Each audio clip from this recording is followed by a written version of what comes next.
गरीब को भूख ज्यादा लगती है और गरीब को नींद भी बहुत आती है। और जिनके पास अमीरी है, बिस्तर बहुत अच्छे हैं, उनको नींद भी कम आती है। और जिसके पास खाने के लिए 56 प्रकार के भोग हैं, उनको भूख लगती ही नहीं। क्या खेल है कुदरत का ये। क्यों नहीं लगती है? क्योंकि जो अमीर हो जाते हैं उनको हार्ड वर्क कम हो जाता है, खत्म हो जाता है।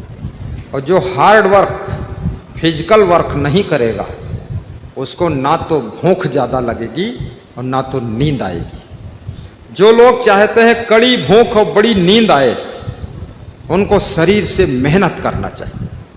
शरीर से जितनी कड़ी मेहनत करोगे, कड़ी भूख आएगी। और शरीर से जितना ज्यादा हार्ड वर्क करोगे, उतनी गहरी नींद आएगी, गहरी नींद आएगी।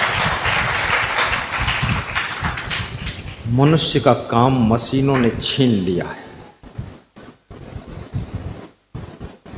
रोटी सेकने की भी मशीन आ रही है, आटा मारने की मशीन आ चुकी है, लोई काटने की भी मशीन है।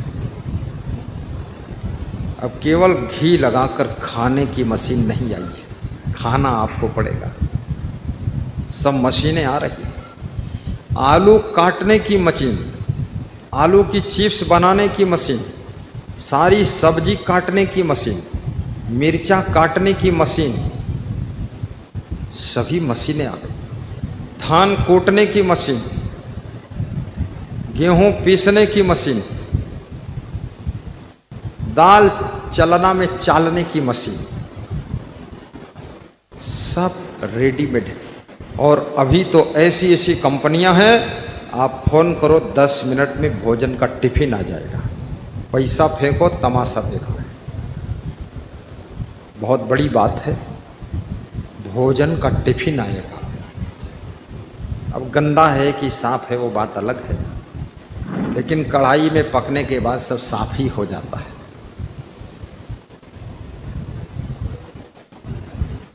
घर का भोजन अगर टेस्ट ना हो तो भी बेस्ट है, और बाहर का भोजन टेस्ट है तो भी बेस्टेज है, वो बेस्ट नहीं। इसलिए घर का खाएं और घर ही का खाएं। कोशिश करें सादा भोजन खाएं और कम खाएं, प्रेम से खाएं, चबा चबा कर खाएं। और बड़ी सुंदर बात है, कबीर साहब कहते हैं, जवान हो जाओ अच्छी बात है, लेकिन जवानी की ऊर्जा का सदुपयोग करो। भगवान राम भी जवान हुए थे, जवानी का सदुपयोग किया तो भगवान बन गए। रावण भी जवान हुआ था, जवानी का दुरुपयोग किया तो राक्षस बन गया। राम भी धनवान थे, कनक भवन था, सोने का भवन। रावण भी धनवान था, सोने की लंका थी। राम सतमार्ग पर चले, आज भी उनका यश और नाम जिंदा है। रावण कुमार्ग पर चला, आज भी उसका नाम बदनाम है, नाम बदनाम है। इसलिए याद रखना, धनवान बनो लेकिन रावण मत बनो, राम बनो, कृष्ण बनो, कबीर बनो। महल में रहो परंतु मीराबाई बनो, महल में रहकर सुपर्णखा मत बनो। महल में रहो,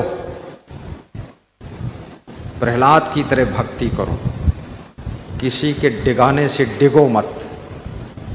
प्रहलाद बहुत मजबूत भक्त था। पिता ने कितने कष्ट दिए हिरण्यकश्यप ने, लेकिन प्रहलाद की भक्ति डिगी नहीं। ऐसे आपकी भक्ति भी अडिग रहनी चाहिए। और सुबह शाम 5 मिनट ध्यान भी करो। सुबह शाम प्रातः वंदना संध्या वंदना भी करो, सुबह शाम आरती भी करो, शाम को सोते समय गुरु महिमा का पाठ करो। मुसलमानों में एक स्त्री फकीर थी, फकीर साध्वी जैसे रहती थी। नीम के पेड़ के नीचे उसकी कुटी थी, छोटी सी कुटिया बनाकर रहती थी, अलग रहती थी। तो उसके कुटिया में भटकते भटकते दो साधु आ गए।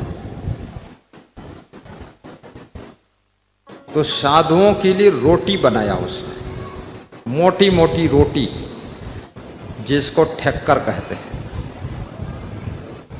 और साधुओं को परोसने जा रही थी कि उसी समय